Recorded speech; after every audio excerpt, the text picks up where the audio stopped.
Nah, teman-teman, balik lagi bersama aku, Derti.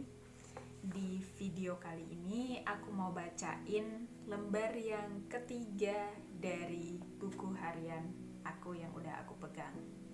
Aku akan langsung bacain. Tuhan menetapkan langkah orang yang hidupnya berkenan kepadanya. Ketulusan dan kejujuran kiranya mengawal aku setiap hari Tuhan. Jagalah kiranya jiwaku dan jangan pernah lepaskan aku. Janganlah aku mendapat malu sebab aku berlindung kepadamu. Segala jalan Tuhan adalah kasih setia dan kebenaran bagi orang yang berpegang kepada perjanjiannya. Aku tahu bahwa saat aku jatuh, aku tidak akan tergeletak, karena tangan Tuhanlah yang menopang hidupku. Karena itu, mataku akan tetap tertuju kepadanya. Sebab tangannya yang hebat itu mengeluarkan kakiku dari jaring.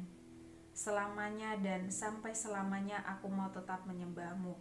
Tegurlah aku saat aku salah dalam mengikuti titahmu. Hajarlah aku jikalau aku kedapatan berbelok dari jalanmu.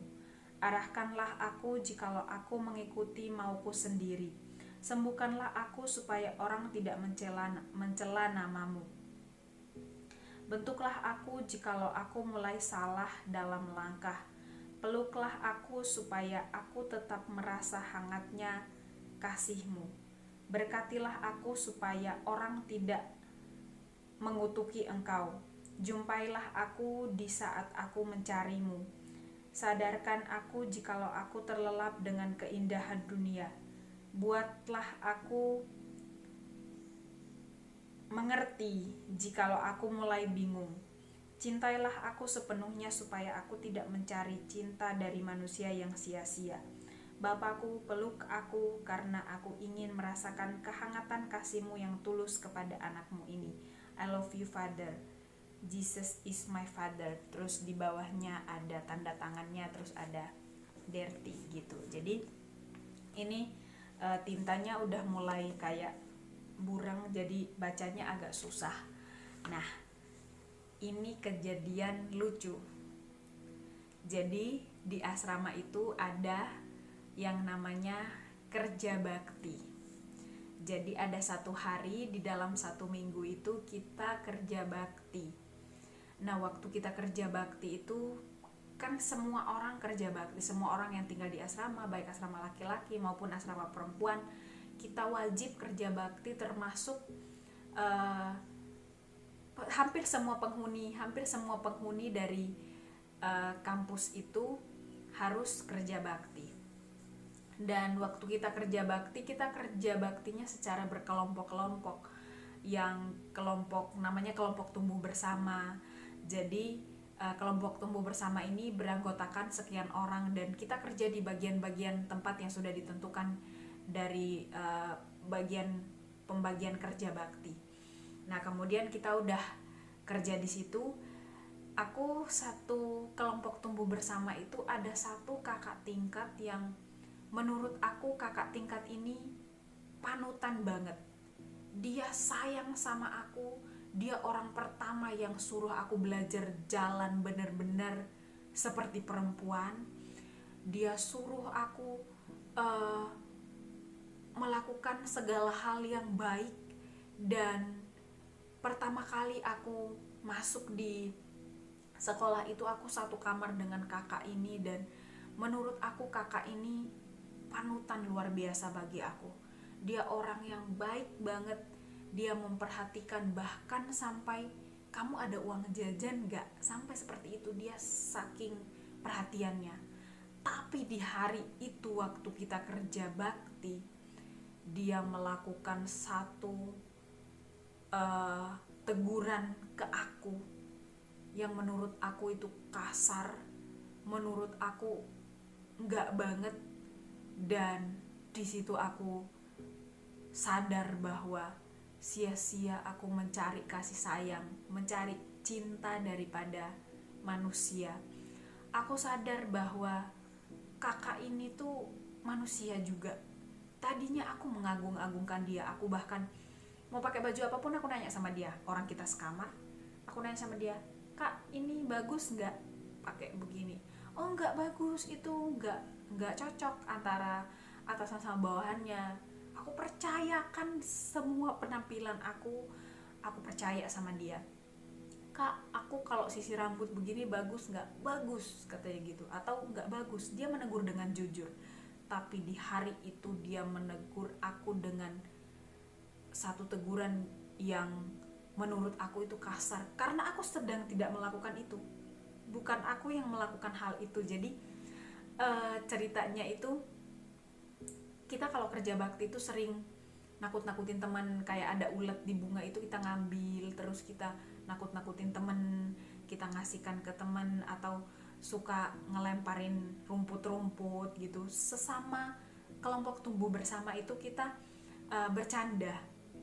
Dan bukan aku yang menakuti dia dengan ulat itu, tapi dia balik, dan waktu dia balik hanya ada aku di dekat dia, dan dia menegur aku dengan sangat kasar. Dia sempat mengeluarkan ada 2 atau 3 kata yang kasar, dan hari itu aku sadar bahwa ternyata dia manusia.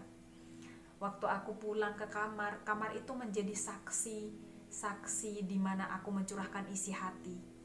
Jadi kita punya kamar itu tempat kita berkeluh kesah, tempat kita mencari kehendak Tuhan, tempat kita belajar untuk membangun hubungan dengan Tuhan, tempat kita belajar menyangkal diri.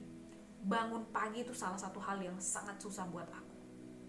Tapi di kamar itu aku belajar bangun pagi.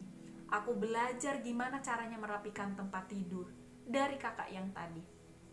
Dan waktu aku pulang ke kamar, aku begitu hancur hati, aku begitu sedih. Tapi aku ingat lagi bahwa selama berjalannya waktu hampir 3 atau 4 bulan ini, aku sedang mencari dan menjaga cinta dari manusia yang sia-sia. Aku jaga perasaan kakak ini.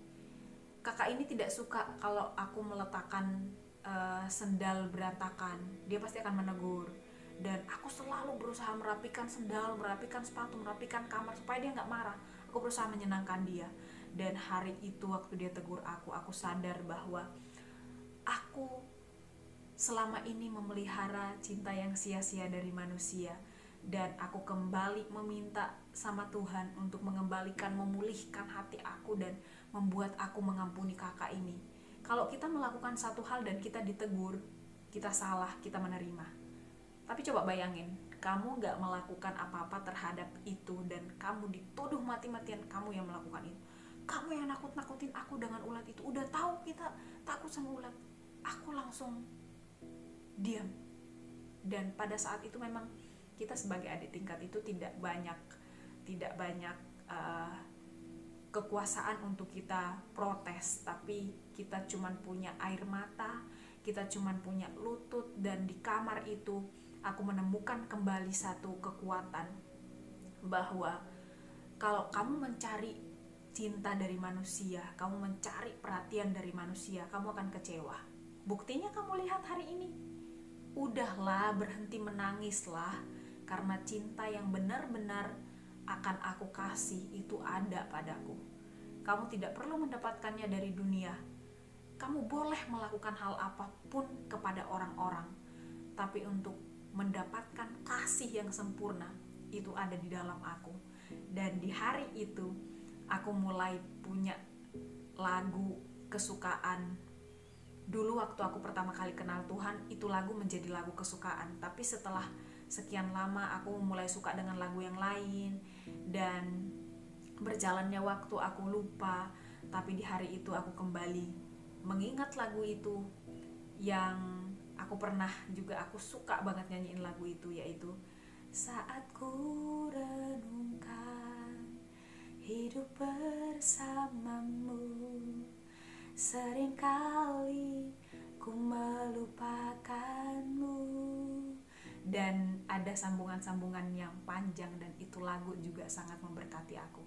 Jadi aku mau bilang sama teman-teman sekalian yang melihat video ini, Kalau hari ini kamu sedang mencari perhatian dari dunia yang sia-sia, kamu mencari cinta dari dunia yang sia-sia, kamu menghabiskan waktumu untuk mencari perhatian yang sia-sia, karena kasih yang sesungguhnya itu datang daripada Tuhan. Kasih yang sebenar-benarnya akan diberikan oleh Tuhan, dan itu memenuhi hidupmu, dan kamu tidak akan mencari perhatian dari orang-orang lain yang sia-sia. Itu saja yang bisa aku bacain hari ini. Tuhan Yesus memberkati.